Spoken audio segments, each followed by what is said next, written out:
Welcome to Flashback Tracks. Travel back in time each Friday to an era of big hair, leg warmers, and Walkmans. Far out. Veg out with some clips from Downtime Broadcasting's promotional audio cassette magazine from the 80s and 90s, right here on the World Wide Web. How often have you heard the phrase, "It's a billboard for your logo"? It's a familiar phrase referencing a commonly used advertising vehicle, the outdoor billboard or highway sign. The billboard is a form of advertising that competes with specialty advertising, TV and radio, for annual advertising and promotional budget money. Yet outdoor advertising is an enigma to most in the specialty industry and to many advertising executives, agencies, and marketers as well. Radio, TV, and print media are more common, and their results, costs, and uses are more familiar to most. But the one thing a buyer of outdoor advertising gets is lasting exposure, hence the comparison to specialty advertising.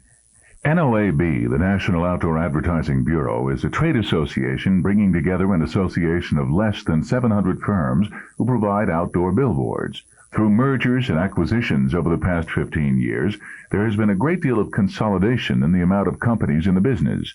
The total amount of billboards available for advertising has been decreasing ever since the era of highway beautification began in the 60s. The average poster is up for 30 days. The common size is about 12 feet high and 24 feet wide.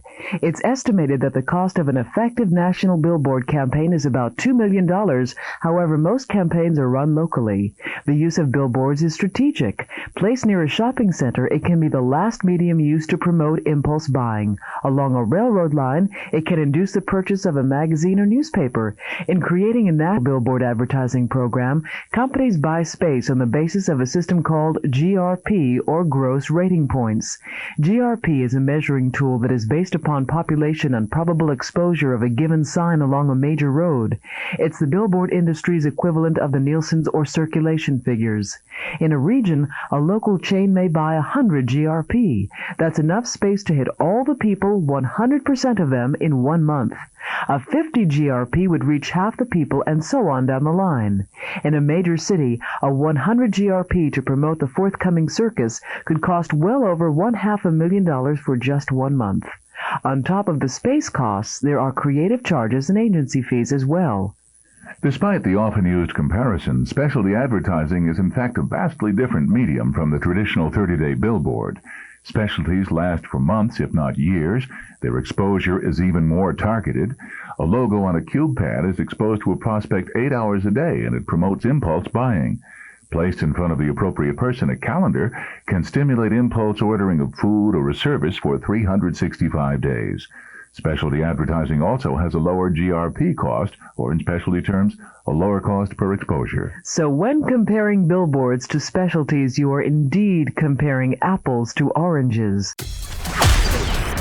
Travel back in time with us next Friday as we share more clips from the 80s and 90s on another rad episode of Flashback Tracks, exclusively on Promo Corner. Time to bounce.